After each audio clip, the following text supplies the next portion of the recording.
There, hang on, just try to plug it. Okay, we're good. And YouTube is not giving me the link, which is great because we're already live. Man. Yeah. All right, everyone. Sorry, it's a little technical difficulties here. Usually, there we go. There we go. Right.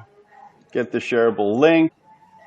And we're out on Twitter. You guys can see, retweet, whatever, comment. All right, everyone. We are live. Welcome to another edition of the Toxic Happy Hour. Today we have Adam Meister in the house, and Publord, and myself, Danish.hodl. First of all, Adam, great to have you. Awesome to see you here. Thank you very much for coming on. How's it going on in the world of Bitcoin today for you? And first of all, what are you drinking? Well, Anders, I am drinking my traditional thermos here. Water. Just water. I've only drank water since 2014 or so. That's the only liquid I've ever consumed, literally for 6 years. So, of course, it continues. It's great to be back on your show. Pound that like button, everybody. And I want to give a big shout out to UK Bitcoin Master, who just finished his show. Everybody go over, follow him on Twitter also. He's an awesome dude. We all know him. And we timed this perfectly. So, all right, let's get this on, baby. Awesome. Can I just ask you, Adam? So, what made you like only drink water, and so you're not having you're not drinking milk, juice, alcohol, anything like that? What's the reason for that? Well, alcohol is poisonous, and I used to drink a lot. I used to party with the best of them, man. So I had my fun with the alcohol. Then juices, the sugar.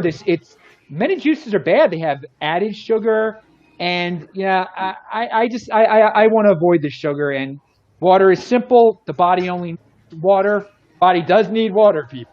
But yeah, so I'm not into the sugars, and of course, and I never drank soda as a child or anything like that. So I never had a desire for it. Right. Okay, and welcome to you also, Publord. What are you drinking today? Well, I'm simplifying my life to get down to a single thing like water. Unfortunately, my water now has some hops and barley, a little bit of malt.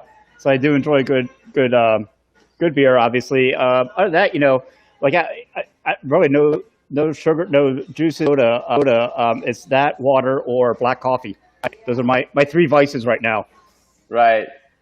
Sounds good. And cheers to you guys. I'm having my coffee here in the morning with my in my California mug. I don't know if we can see. Yeah, there we go.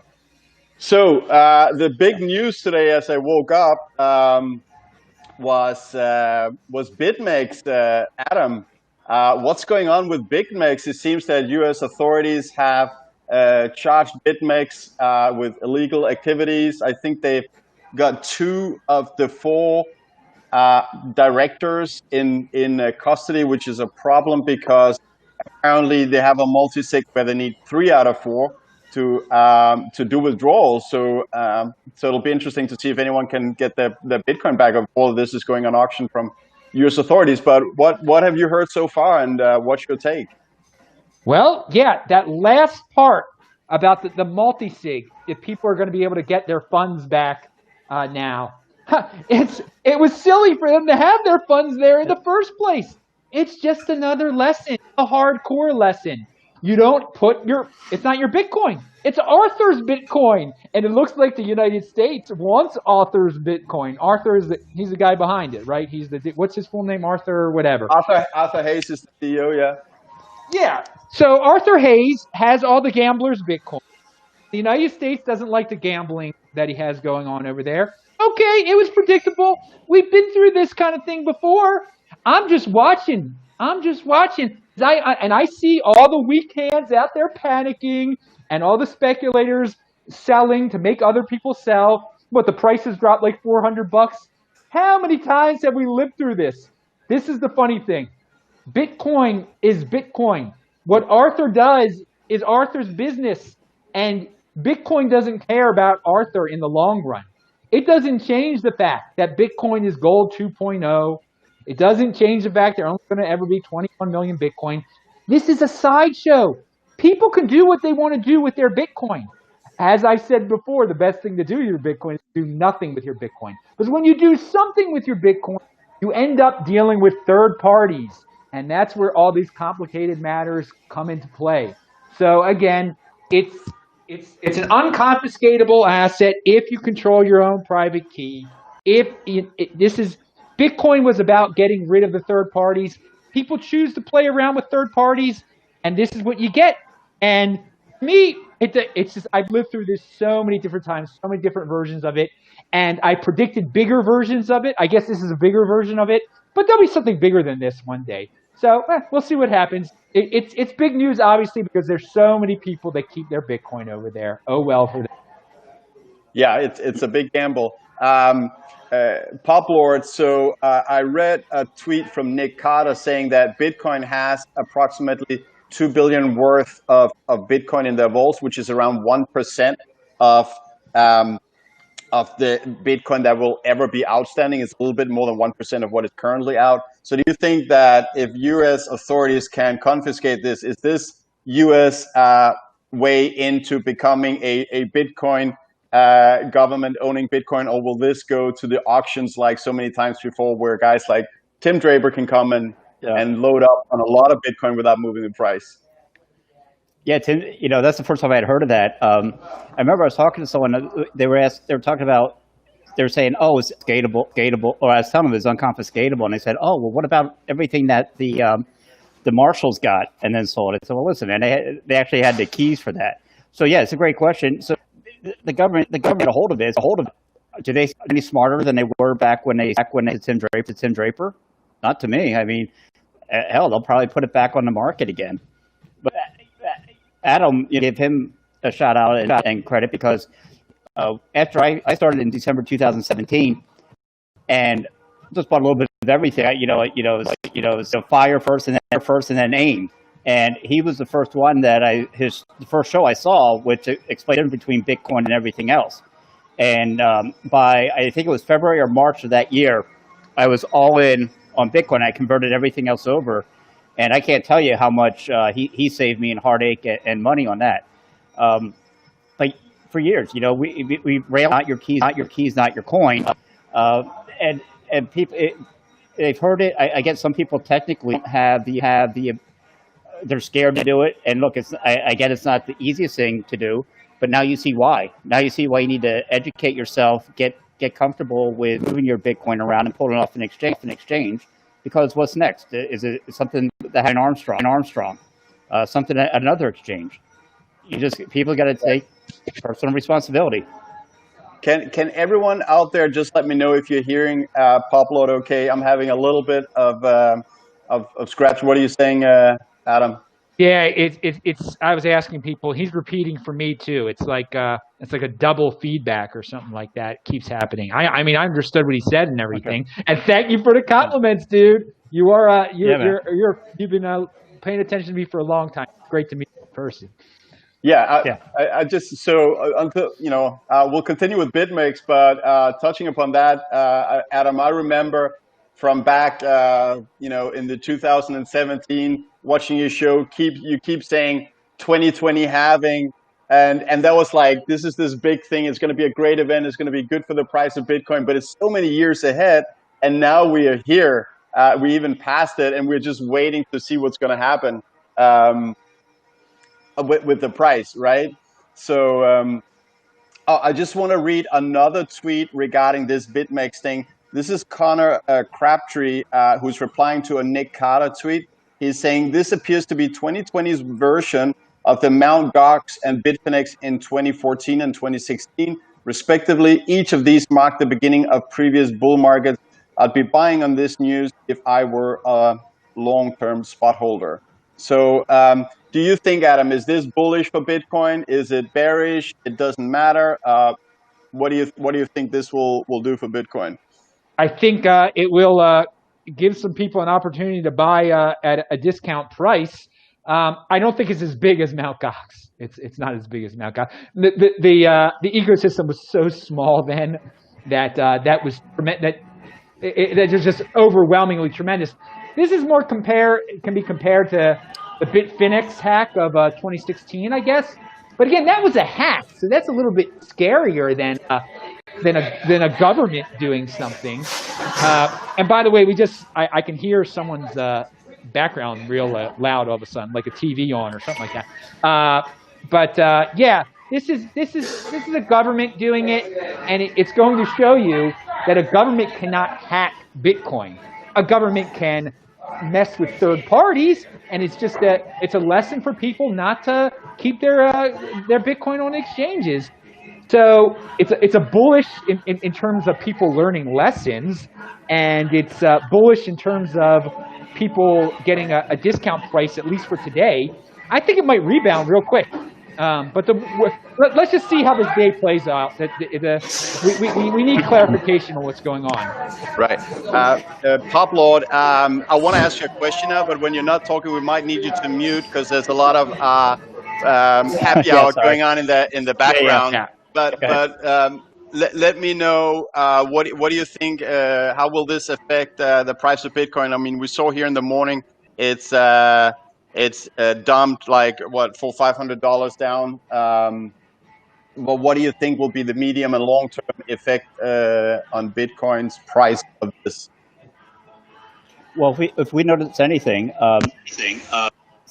since we went to 9,000 and pushed 10,000, as soon as we hit those walls and we're selling, people were buying it up, and by people I mean probably Michael. So I think short term, yeah, it drops, but guess what? Every month that goes by, it come back stronger than ever. It does drop, but I think there's going to be people out there right now buying it up. Right. I would say long term, people will forget this just like they forgot the Bitfinex hack in 2016. In 2024, no one's going to remember this. No one's going to remember this day. No one's going to care that it dropped $500 on a day. I mean, it'll be in 2024 when it might be in the 6-digit realm for all we know. Who's going to remember a day it dropped $500? This is why you have to think long term. And you have to remember that we've been through things like this plenty of times, and this is not as big as Mount. No, it's as you say, Adam. That's the ecosystem is a lot bigger. The Bitcoin is way more spread out on many more exchanges in many more private hands with private keys. So it does become a smaller event. Although anyone who do have their coins on Bitmex are probably not very happy at the moment. But Adam, also want to ask you about your expectations for this bull run that we believe the 2020 halving is kicking off, and also MicroStrategy. So I think everyone was thinking that the Bitcoin price mainly will be driven by speculators like the three of us and others believing that one day Bitcoin will be a huge money. So buying some in anticipation of it actually being used as money at one stage. And what we see then out of nowhere comes MicroStrategy that is not investing or speculating in Bitcoin, but is actually going out and using it as money to store value. And therefore, all of a sudden, we get this major use case of $425 million actually using Bitcoin as money and having a big positive effect on the sentiment of Bitcoin. What do you think about MicroStrategy starting to use Bitcoin actually as money, not speculating? And well, I got to tell you, the day when the news became official, first of all, before it was official, I helped spread the word. No one was talking about it at the beginning. I guess it was the beginning of August when the rumors first came out. I was talking about it. But when it became official, I mean, I said that day, this is the biggest Bitcoin news of the freaking year. And I was going wild. If you think I'm wild right now, I was going really wild then. And to this day, I still think that is the biggest Bitcoin news of the year, that a big corporation is using it to store value, to instead of holding on to cash, their cash is Bitcoin. And since then, that dude, Michael Saylor, has taken it to a new level. He's been on shows. He has on the site, on the MicroStrategy page, they have a Bitcoin page now. I mean, he is just he's laid it all out there. I mean, he's gone beyond what I thought. He's become like a cult hero here in Bitcoin land. I mean, people are just almost worshiping him now. Now you can't put him on a pedestal, but he sets an example here. Okay, if only one company ever does this, then it's not that big of a deal. But that other companies are going to follow his lead. He was the first to put it all out there on the line to make it public, and now it won't be weird for other boards of directors to approve such purchases at their corporations. So I think it is the start of a bigger trend, a very bullish trend. He owns, I forgot what the percentage is that he owns. I don't have the numbers in front of me, but like 0.1% of all the Bitcoin that's ever going to be created, or it's a tremendous number. But imagine if 10 other companies do that, 100 other companies do that. Right. There's not going to be enough.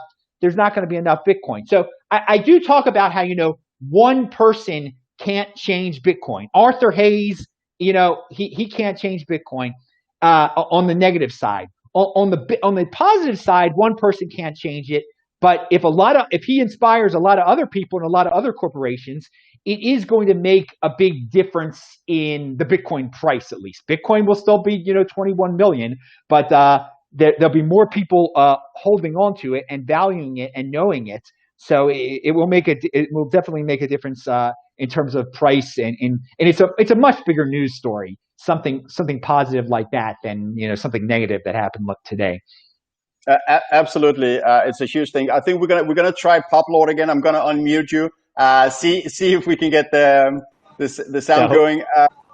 Publord, we've already spoken a few times about MicroStrategy because just like Adam, we believe it's a huge thing. So just quickly, what's your comment on like all of us expecting Bitcoin price being driven by speculation, and all of a sudden someone is actually using it to the tune of $425 million.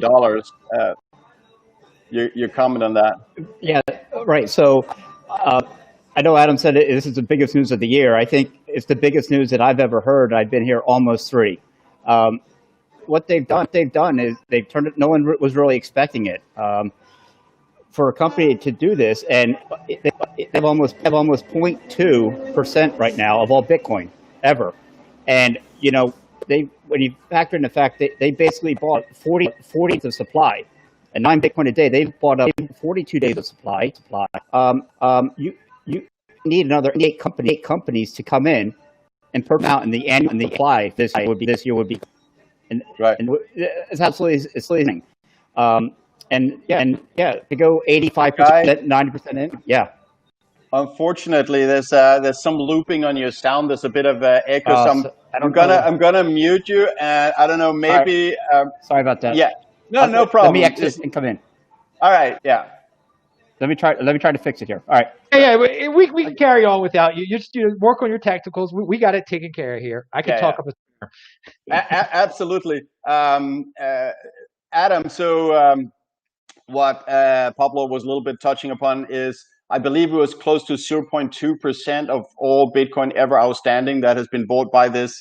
Until recently, I guess for most people, unknown, however, a listed public company. But it's pretty impressive that, a company that I had never heard of bought almost 0.2% of all Bitcoin ever outstanding. So we spoke about 2020 having lack of supply is always historically has helped push a bull run and the price higher. What's your expectations, Adam, for this bull run? Well, I believe in the 210,000 block theory, that you take any moment in time in Bitcoin and you subtract 210,000 blocks, and the fiat value, the dollar value of Bitcoin is more. And things seem to be, and it's 210,000 blocks between halvings. Okay, so that's how we measure time in Bitcoin. Value your time in halvings. Pound that like button, people.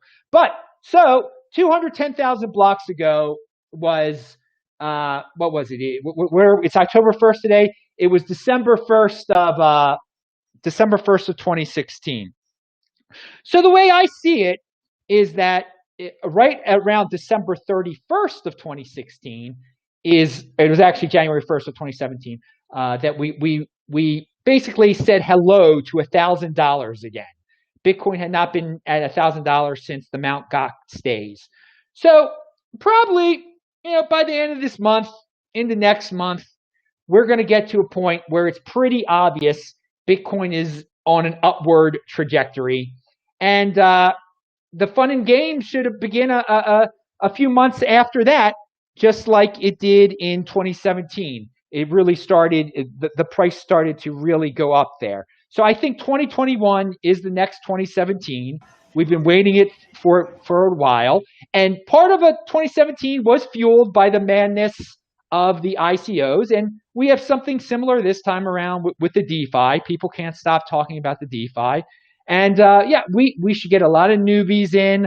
This time around, it's going to be obviously more mainstream. We didn't have anything close to MicroStrategy last time. And it's just fascinating and puts a big smile on my face to see how every 4 years it does just get bigger and bigger. And you can't imagine, I couldn't imagine last time that in 4 years that we'd have a public company buying all that Bitcoin. And they're not even in like the thousand largest public companies. It's not like it's a Fortune 400 or a Forbes 400 company. So we still have all those companies to jump in here also. And but yeah, going back to people to what your question was. It's all cyclical, and we're about to see another 2017 and 2021. Just be patient, people. In order to get, we're one day closer to an all-time high. In order to get there, we have days like this. They're going to be one-off events where third-party entities make tremendous mistakes that scare a lot of people and make foolish people say, "Oh, look, Bitcoin can be hacked. Bitcoin can be controlled by the government." When it's in fact a third-party internet exchange that's being hacked or controlled by the government. Yeah, it's not Bitcoin that's been hacked. It is a third party that has been hacked. It's cyclical. It's cyclical FUD too out here. We've seen all this repeated over time. The same lines from the no coiners. Bitcoin, when there's a Bitcoin exchange, Bitcoin can be hacked. When the government shuts down a business, the government can interfere with Bitcoin. It's people have to get used to the cyclical aspects of it. They're negative cyclical aspects in the ecosystem, and they're very positive ones too, like this 210,000 block theory I'm talking about. Right. So you were here even significantly before the 2016 halving. You've seen the anatomy of a bull run before, and I'd love to hear your memory of the 2016 and 2017 bull run, because I mean, as I see it, it really usually starts out fairly flat. It takes a while for that lacking supply to push the price to the previous all-time high. 2016 was nothing big, even though we had half a year post-halving there. It was really like after 4, 5, 6 months that the price started going higher. Can you hear me, Adam? Oh yeah, I can hear you. Okay, so what is your comments on the steepness of the bull run curve as we move throughout the first half year, so 2020 and 2021? I think where we are right now resembles a lot of late 2016. We were stuck between 600 and 700, but we had left $500 behind. So now we're stuck between 11,000 and 12,000, or 10,000 and 12,000, and we've left $9,000 behind. And so when you look back on it, you can, when people look back on this, they will see that it was rising. But what I specifically remember about 2017 is that when we did enter it, people were happy that we finally put $1,000. We got back to $1,000. Okay, people were happy about that, and we did get to we got to an all-time high at the beginning of 2017. We broke through $1,150, whatever the all-time high was previous to that. So I expect us to get by $20,000. In I don't know the exact dates, but March of 2021, and it'll become pretty obvious to people at that point. And there will be FOMO. There was FOMO then. But what we had also was the Bcash situation going on. And there was uncertainty about the Bcash situation. And third parties, they have every right and the ability to scare people about Bitcoin. And I would not be surprised if when we get to an all-time high at the beginning of 2021, in the first quarter of 2021, if it's then, which would not shock me at all, that we have some more drama. There's always going to be drama. We had drama today. So even during these bull runs, you can have drama where there are big drops, where it gets to an all-time high, but then falls down again. And people start to lose perspective too. Like we might be stuck around 22,000 for a while, and then it drops to 17,000, and people become depressed when they don't remember a few months ago, it was stuck at $10,000. People need to be able to keep it in perspective, because by the end of the bull run, you're not going to care about 17,000. You're not going to care about 22,000. You're going to see that, whoa, we're in a whole new realm here. Now, I'm not making predictions or anything like that, but I'm just remembering back in 2017, people, were like, oh, we were at 3,000 and now it's not above 3,000. And all of a sudden, one day it goes 6,000, 7,000, 8,000, 9,000. You're just like, it becomes madness. And the thing about Bitcoin, those moments of madness, those days of madness, there are not that many days of them, but when you have them, it's insane. It is absolutely insane. That was late 2017. In November and December of 2017, there were just some amazing times when it finally just blew up and went from 12,000 to 20,000. And that's the madness of Bitcoin. But it's only a few days, and then people can become sad when they don't see that happen constantly. And that's why you have to be a long-term thinker. That's why you don't wait for those days to happen. You buy so you understand that in the future those days will happen. And if you believe in that stock to flow model, it is you get stuck in a whole new area, that quote unquote stuck in a whole new area eventually, and you never return back to we're never going back to the 3-digit realm where it's below $1,000. One day we're never returning to the 4-digit realm where it's below $10,000. And God willing, one day we never return to the 5-digit realm. It seems like a dream now, but maybe one day it won't be. So.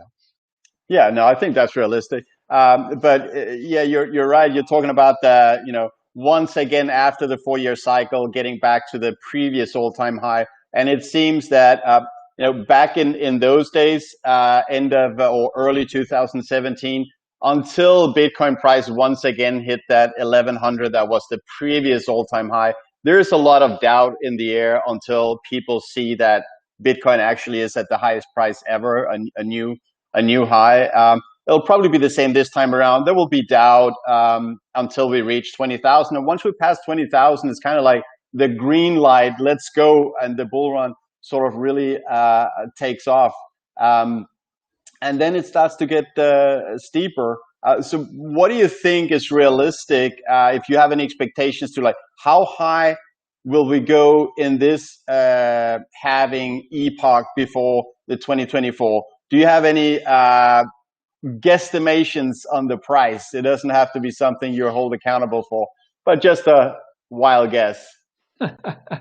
I think what everybody wants, and I would be overjoyed with, if it gets to the 6-digit realm, if it gets to $100,000.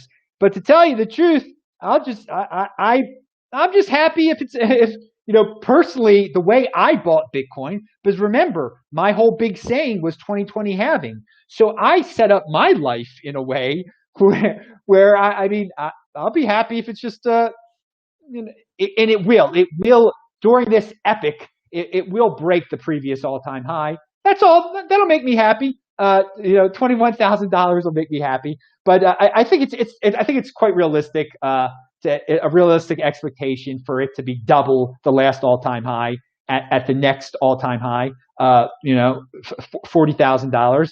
But based on the numbers, if you base it on what it's done the other times, it really should get quite close to $100,000. But I don't like to make predictions like that. Right. Yeah. People, if you think here we go, guys. If you really think it's going to be $100,000 by by October of next year, because that would be the equivalent of December of December of 2017. The equivalent 210,000 blocks later is October of 2021. If you really think it's going to be $100,000, then you have no excuse but to turn all your money into Bitcoin, basically. If you really think that. So I mean, there's some people love to make these clickbait titles and everything, and all they're doing clickbait titles for is so they can make money off of YouTube to get a bunch of viewers. So I mean, that's total nonsense. Let's talk reality here. What I did back in my day, I turned all my money into Bitcoin because I thought it would be over $3,000. That's what I that's what I wanted. Okay, that back when it was $600, and I had already purchased quite a few Bitcoin at that point in my life. In 2016, when it was $600, I thought to myself, you know what? If I want to be set for life, and do I really believe this thing is going to be $3,000? And I said, yes, I do. So I purchased enough to, put myself in that position. I got rid of all my cash basically at that point. And it was, as everyone, and people can do the math on that if they want to. Is it over $3,000? Do I have a big smile on my face? So, I mean, there's people, lots of people love to talk, make all these big predictions. So are you going to walk the walk? Do you really believe it, people? All the people out there that love to make these big predictions. So there's your perspective on it. Right. Well, I believe I do walk the walk just like you. But at the same time, I do find it interesting to look at history and try and see what's going on and what we can expect. If we look at the previous bull runs after there has been this major 70-80% corrections, then the next bull run does get Bitcoin historically 5 to 17 times higher than the previous all-time high. I tweeted that out more than 2 years ago, and that would actually, if that was to happen, if history was to repeat, but there's no guarantees of that, then the high would be somewhere between 100 and 340,000. And to be honest, I find that to be fairly realistic.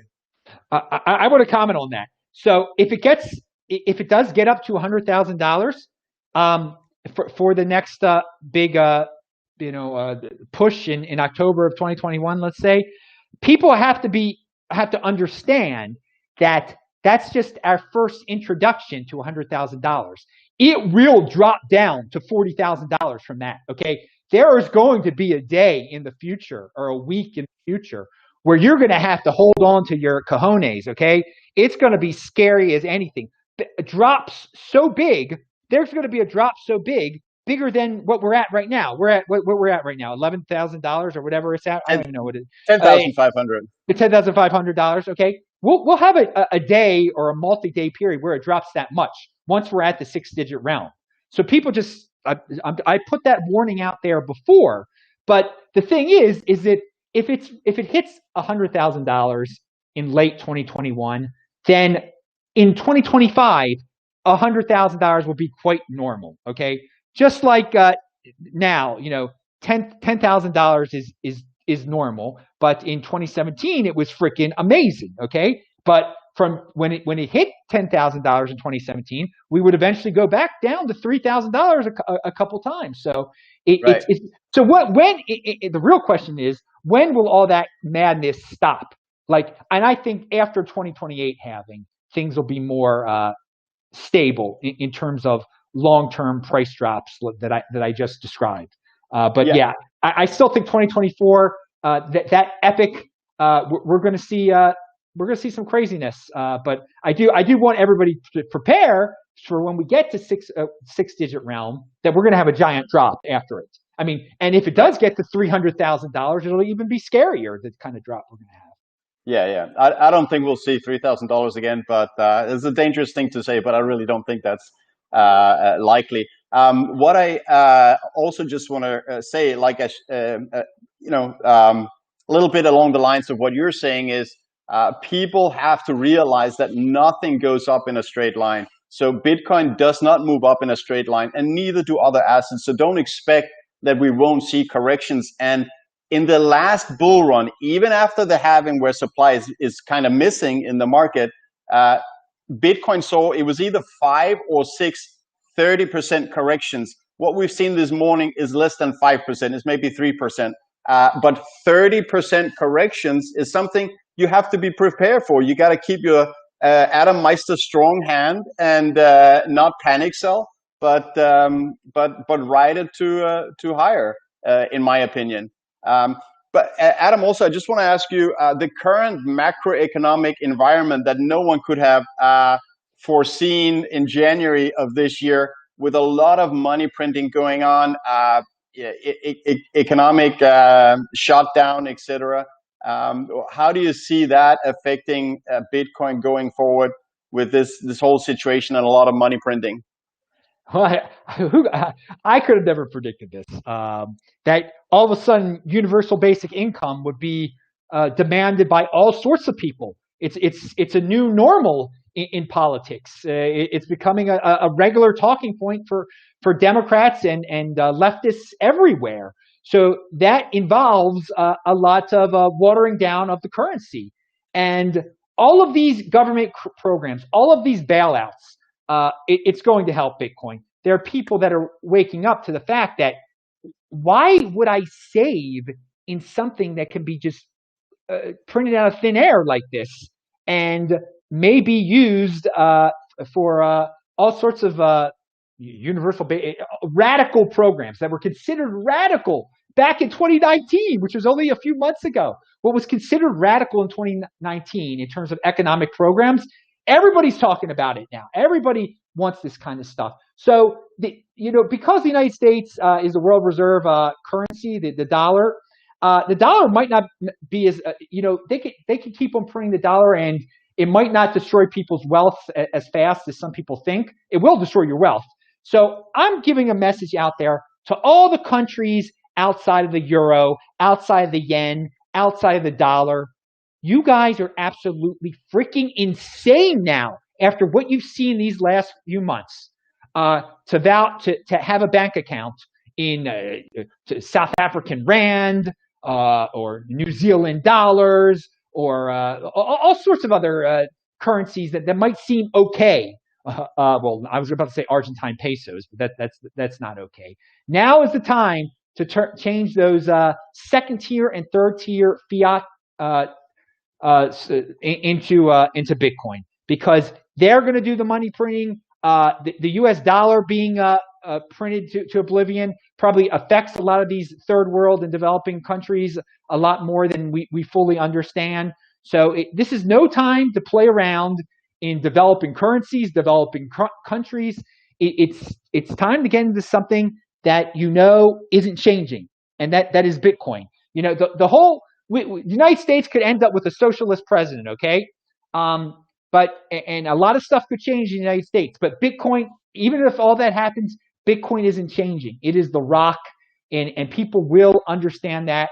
And sadly, some are going to learn it the hard way. Some won't care at all, because some people are just going to be happy that they're getting a government check. They value their wealth in dollars, that they're going to still be able to get big screen TVs. Okay, that's good for them. That's good for them. If they can keep on getting the latest and greatest big screen TV and be on welfare and be completely dependent on the government and worship whatever the government says, that's their perspective.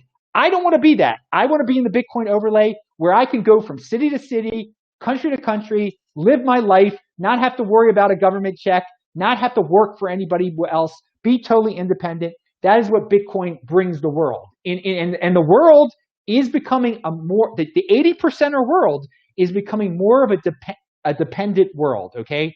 But Bitcoin gives you that option to opt out of this dependent world and go into the Bitcoin overlay, which is a world of total freedom. So don't be sad, people, because, oh yes, everyone is losing their freedom. Everyone's scared of some disease out there. You don't have to play in that world if you're in Bitcoin. You really don't. So never get down. We're in a golden age in terms of technology and in terms of a financial revolution for those who want to be in it. Bitcoin is a world of proactive people. You can't just be an outsider and talk about all the theoretical awesomeness of Bitcoin. Okay, that's not going to get you anywhere. You got to own it, or you got to work in a business that deals with it. And there's so much opportunity in this ecosystem. So there's my little rant right there about the current system we're living in. Absolutely love it, Adam. It's you always have a lot of good things to say, a lot of very interesting things to say. So when you talk to new people that haven't yet, bought any Bitcoin and not yet exposed, but may have heard of it and considering, do you feel that there's any difference now in people's attitude because of this whole money printing situation where fiat currency is becoming more obviously to most people that is being diluted faster? Like it's becoming more. But do you see any difference there in people's reaction to Bitcoin? More people have heard of it. More people have heard of it because of the current situation, and more people who were just into gold beforehand have heard of it because of the current situation.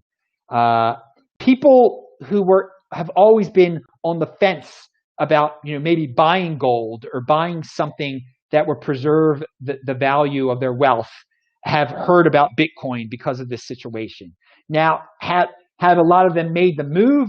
I don't know. I do know with the government money printing that when they sent out or when they announced they were sending out the $1,200 checks, that Coinbase got a big increase in $1,200 purchases of Bitcoin. And I think that was coming from Bitcoin people that already held Bitcoin. I don't know how many newbies use their $1,200 checks to get Bitcoin. But more people are. But has the environment influenced like people's openness towards a better, more sound money? Yeah, yes. There's no doubt about it. There is no doubt about it that the current economic environment has pushed people toward sound money more. But they just have to figure out what sound money is, and that Bitcoin is the best one out there. So more and more people are discovering that. This is the fun thing. If the Michael Saylors of the world, they're helping pump up the Bitcoin price and put it into the news. So that will wake some of these people up who don't care about some of the things that Michael Saylor cares about in terms of Bitcoin, but just want to that wouldn't have heard about it otherwise without mainstream media coverage. So mainstream media covers big stories like Michael Saylor, and this will help people searching for a new form of sound money. So it goes hand in hand. There's all sorts of connections within the ecosystem here. So one story helps inform people about Bitcoin, people who never would have heard about it. And I'm expecting as the price rises, there will be more and more stories that the mainstream media will have to cover, and that will help feed even more people into Bitcoin. Right, and as prices go up, or price goes up, that is probably the biggest marketing tool for Bitcoin, is people get interested in this asset because the price is rising. Adam, you've had me on your show a couple of times, and thank you very much for that. Always a pleasure and something I enjoy a lot. When I've been on there, you know that I'm one of the proponents believing in hyper-Bitcoinization, and that Bitcoin will become the one and only money of the world, and I also believe it will happen this decade. And I know you haven't exactly been in the, correct me if I'm wrong, you're not exactly on the same page as me, or? I'm not. Right. I think Bitcoin will be the world reserve cryptocurrency as it is right now. It's the cryptocurrency that everybody tries to get into. But I think the dollar will remain the world reserve currency. I think that the dollar will become the Fed coin. It will have its own private blockchain. I mean, it won't be a real cryptocurrency, but it'll be, so many people are lazy out there. They're going to love their Fed coin, and they're going to think it'll be easier for them to deal with it than Bitcoin. So this stable coin stuff that's going on right now, this is going to be pretty big in helping keep fiat currencies alive. Now it might destroy a lot of the third world fiat currencies. But no, what were we going to say? Sorry. So my question is, when a company that is listed like MicroStrategy converts all of their cash into Bitcoin because they believe it's better, that's kind of my way of thinking, that Gresham's law, everyone will end up using the money that they believe is best. And I think the properties of Bitcoin is showing that it is best.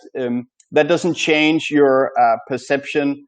I mean, they're not saying, okay, we're going to have half Bitcoin, half fiat dollars, because we still believe in it a little bit. That doesn't change your outlook no, on. it doesn't, because most people are collectivists and want a strong leader to tell them what to do. Whoever's president of the United States will tell the people, look how easy we've made the dollar for you, and they'll give out Fed coin disbursements to people's private Fed coin addresses. People are going to be the dollar. People are they have the mindset the dollar is money. That is money. And look, they're giving it away for free. So I'm gonna stick in that realm, and it's so convenient. It will be more convenient than Bitcoin, Fed coin, or Euro coin, or whatever. So the masses are they're not thinking. They don't think at all. Look how scared they could be when CNN tells them to be scared. So look how few people do research into economics. It's just too complicated for people. And if the United States makes it even easier to receive free money, people will value the dollar even more. Now, big institutions, they're going to catch on. They're definitely going to catch on. But the people, but the big institutions, there'll be reasons for them to hold dollars still, also to deal with the people. I think Bitcoin will become a lot bigger. I think Bitcoin can be a huge success if only 10 to 20% of the whole world is using it. I mean, because right now it's so darn small, the percent of the people in the whole world. So I think smart economic institutions, businesses, they're going to get on the Bitcoin train, and but I don't see where we get to a time in the near future where all transactions are Bitcoin, where fiat is just in the dustbin of history. Okay, it's just too many people are addicted to the old way, and countries have too much at stake in the old way. And there's some entities that have a lot in stake in the old way and won't want to see Bitcoin survive either. But there'll be plenty of banks out there that will still be fiat banks, but there'll be Bitcoin banks too. There'll be people that have it both ways. So good, let people have it both ways. I'm not going to have it both ways. Okay, I'm going to be in Bitcoin. I have a little bit of cash, to go to the grocery or whatever, but none of my savings are in cash right now, nor will they ever be. And I think over time, few people will save in cash, because all the people I just described, they're not savers anyway. So they were never saving in dollars in the first place. Okay, so there'll be a noticeable difference by 2030 in how savers are saving, but most people aren't savers. So there you go. And there'll be less savers as time goes by. We have less and less people who have the ability to be not impulsive and defer gratification at all. It's becoming more and more of an impulsive world. So savers who stay savers are going to be more into Bitcoin, but the impulsive spenders, I don't see them getting into Bitcoin hardly at all. Right. Yeah, and there's no doubt that the current fiat currency system is incentivizing people to go out and spend their money, because it's going to be worth less next year instead of saving it. That's what Bitcoin changes, and we're going to have to see how does it all work out, and to which extent will people become savers, and who's going to stay spenders. I mean, my hope is that it's going to help change people in the long run to become savers. What else is going on in your world of the Bitcoin, or your side of the world of Bitcoin? Anything else, topics you find interesting right now? Lightning Network, anything news in Bitcoin that you want to discuss? Yeah, I let the Lightning Network dudes do it on their own. Okay, I'm very patient with it. I'm in no rush to do microtransactions at all. I know a lot of people are. That is the beauty about Bitcoin. You can be a golden holder type of person, or you could be a person that is interested in microtransactions and technology and privacy. There's room for everyone in here. And I just want to say that, these last few months, I have encountered more guys. I think they're in their early 20s and stuff, and they are in motion. They're trying to get jobs in this space. I've been impressed by the guys at Bitcoin Magazine, like Christian, like Brandon, that I've had on my show. They're really smart guys, enthusiastic guys. They obviously didn't get into this in 2016 because they were super young then, but they've gotten in 2018, 2019, 2020. And I'm impressed with some of the generation, the younger generation of content creator type of people that are specifically associated with Bitcoin Magazine too. Those two guys in particular. But I've had I'm trying to get young, new guys on my show lately, and every one of them that I discover on Twitter, I'm very impressed by them because they're in motion. They're not just sitting there. They're trying to get jobs in the space. They got jobs at Bitcoin Magazine. So I just want to put that out there for anyone of any age. And first of all, you can just be a holder and do nothing with your Bitcoin. That's the best thing. And I love to do. But if you do need a job, you can get a job in this space. I mean, I helped got a guy. There was someone that was looking for a writer. I'm going to have him on my show tomorrow, actually. A guest who was just a regular guy, and a Bitcoin publication needed a writer. They said they needed a writer. He stepped up. He said, I could be your writer. Now he's the writer. Now he's appearing on my show tomorrow. So there's all sorts of opportunities in this space, not just for technical people. It's a golden age. Be proactive, people. Don't just be a tree. Search around. Don't be an algorithm slave. Don't go to what YouTube shows you. You got to actually go to some of these guest feeds. When I have Anders on my show, I list Anders's Twitter feed. Go to it. Go read it. Treat it as a web page. You can't just be a blind follower in anything you do. But so I do want to say I am impressed by the opportunities that are in this space for people who need jobs and the young people that are jumping on it. And I just want to tell people out there that think like, oh, well, I can't get a job because someone's going to get it before me. Dude, that's the wrong attitude to have because that's the attitude most people have. Go out there and grab it. The opportunity is here. So that's what I have to say about what's been going on. Absolutely. Adam, you have so much great input and energy, and I think all of us love it, all of us watching your channel on a regular basis. And I'm glad to hear that you feel that there's hope for the young generation. Things will get better. I'm personally an optimist, and I'm very optimistic for the future. So, and also, I just want to say to everyone, I've got Adam's Twitter listed below in the YouTube show notes. Definitely go follow Adam and read his tweets. Also, I'm going to put in your channel, Adam, so people can see your YouTube channel. I highly recommend following Adam's YouTube channel. And yeah, thank you very much for coming on, Adam. Love your energy. Love lots of your, all your great energy and input. Is there anything you want to say before we end the show? Any final words? You can tell us if you're doing a show later today. Please feel free to shill it. And your show tomorrow, what can we expect? Tell us, please. All right, yeah, I'll do a show probably right after this. This Week in Bitcoin is tomorrow. 3 awesome guests. It'll be on at noon Eastern time tomorrow.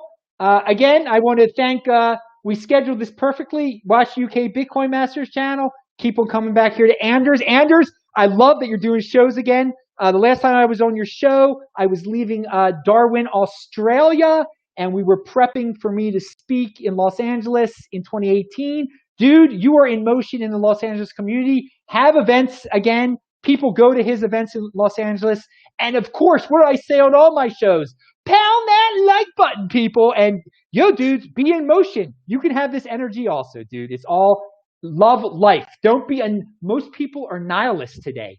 Dude, that's not how this is the golden age of the 2020s, baby. Be happy you're freaking alive, that you have a chance to be alive during this golden age. Down with nihilism. Strong hand. Awesome. Excellent. All right. Thank you very much, Adam, for having you on. Love it. I hope you will care to join again sometime in the near future, because it's always a blast to hang out with you and talk Bitcoin. Thank you very much. And to everyone out there, keep stacking sats. See ya. Thanks.